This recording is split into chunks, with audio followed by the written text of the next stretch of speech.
Judge Benson, in fact, served on the surveillance court for 7 years, and he tells us in all honey and sweetness that there is no rubber stamping of the intelligence community seeking information on private citizens. Benson's expression, his demeanor reminded me of the face of government that assured its people that above-ground nuclear testing was completely safe. Now, once again, we're being asked to trust our government. I'd like to. I have this issue, though, with government secrecy. Untold thousands, if not millions, in the so-called intelligence community have access to these storage bins containing information on you and me. So I want to know, who decides to open any individual file, and then who gains access to its content? And is there ever a chance to challenge the necessity for opening a file? And what happens to gleaned information that has no bearing on terrorism whatsoever? What happens to that information? Gail Collins of the New York Times recently wrote the story of Brandon Mayfield. He's a Kansas native, went to college and law school, served in the Army, married, had 3 children, moved to Portland, Oregon to open his law practice.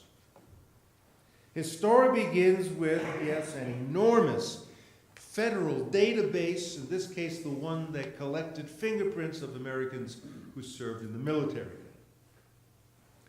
In 2004, after terrorists bombed commuter trains in Madrid, Spanish officials found suspicious fingerprints on a plastic bag at the scene. The FBI ran it through their files and decided erroneously that it matched Brandon Mayfield's. Further investigation revealed Mayfield had married an Egyptian immigrant. Mayfield converted to Islam. This bit of information the authorities found more compelling than the fact that he had never been to Spain in his entire life. Agents broke into Mayfield's home and law office repeatedly, taking DNA swabs along with images of computer hard drives, including that of his 12-year-old daughter. The agents had warrants from the surveillance court while Dee Benson was on it. By the way, let me just add parenthetically that last year, the feds made 1,856 requests to get information on American citizens. 1,856 times. And they were granted permission 1,856 times by the court. I don't find this very reassuring. Dee Benson recently, just last week, told the students at the University of Utah, we're just looking for bad guys. You got nothing to worry about.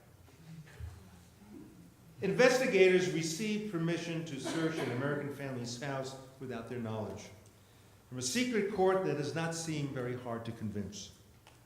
One day, FBI agents walked into Mayfield's office, handcuffed him, and took him away. He remained in jail for 2 weeks. Spain saved the day. The Spanish investigators were dubious from the beginning, since they discovered that Mayfield had not been anywhere in Europe for the last 10 years. The Spaniards found and arrested the person whose fingerprints were the real match. One last, I consider, chilling feature to all this, a federal judge in Oregon, because obviously Mayfield took this to the courts. Federal judge in Oregon ruled that the Patriot Act's authorization of secret searches against American citizens was unconstitutional, and what is just so disturbing is that soon after that, the ruling was reversed by a higher court. Now, we're all familiar with Orwell's 1984, so I'm really not going to go there this morning. Besides, Obama already denied that Big Brother was watching us. Perhaps more relevant than 1984 is Kafka's book, The Castle, in which authorities can't find the documents that would determine whether the person who's been brought in is wanted or not.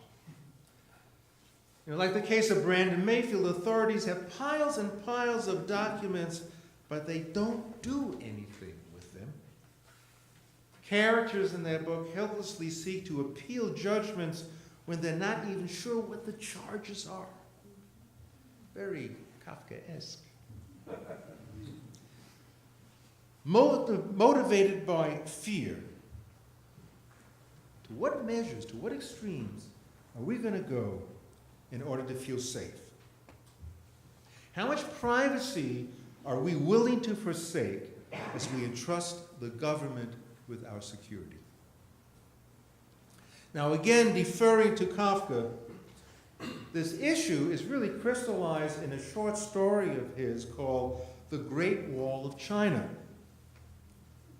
Kafka recognizes that people look to the state in order to protect them from barbarians. That's the image he uses in that story.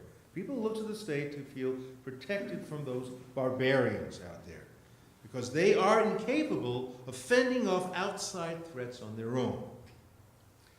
So Kafka mocks the illusion that this is an effective means of keeping citizens safe, but at the same time, he suggests that without the metaphorical Great Wall, we cannot cope with the barbarians.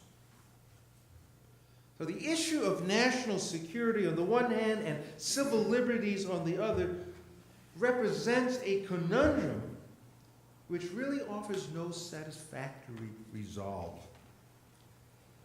And for those who see both sides of the issue, and I include myself in that, there's a lot of anguish and frustration because it's so difficult to find the balance. But with that said, I can't help raise the question, how can we not be skeptical? Our track record isn't real good. J. Edgar Hoover used the FBI investigations and files to smear anyone and everyone, including a couple of U.S. presidents. Investigations and personal files were used to combat our paranoia about communism, with Joseph McCarthy wrecking countless lives. The Pentagon Papers leaked the secret attacks on Cambodia and Laos, but I always wondered from whom the government was keeping this a secret. I mean, the Cambodians knew they were being bombed. The government was keeping it secret from us. It's pretty bizarre. One of the first, let's call them cultural critics of our country, back in the 19th century, Alexis de Tocqueville, sensed a peculiar American vulnerability, even back then. A vulnerability to the arbitrary power exercised by government officials who believe they're enjoying the backing of a majority. De Tocqueville wrote, "What I find so repulsive in America is not the extreme freedom reigning there, but the shortage of guarantees against tyranny." De Tocqueville's foreboding about America's future that would limit independent and critical thinking rings true with chilling accuracy. We have, in fact, lost much of our freedom. We are no longer confident about our rights. Have we not become a nation of fear? And if our national security measures are based on keeping us safe in this war on terror, well, we all know that that war may never end. I have a hard time imagining that our civil liberties will ever be restored. Elements of fear have stolen the soul of our nation. Land of the free? The NSA indicates, well, those are nice words to an anthem. How much further will we allow this fear to erode our freedom? But maybe privacy is just a piece of nostalgia. I mean, really, can there be such a thing as privacy these days? And I raise this because of a great news story that just came out. I loved it. A woman riding on a commuter train sat close enough to a bunch of guys to hear them bragging about their infidelities without their wives ever catching on.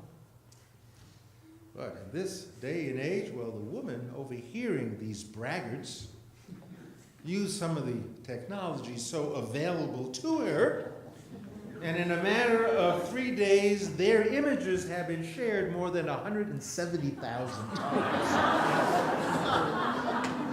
Which leads me to say, privacy? What's privacy these days? So let's think about the issues and grab our hymn books to conclude our service. Hymn number 291, of course, Die Gedanken sind frei. What else, please?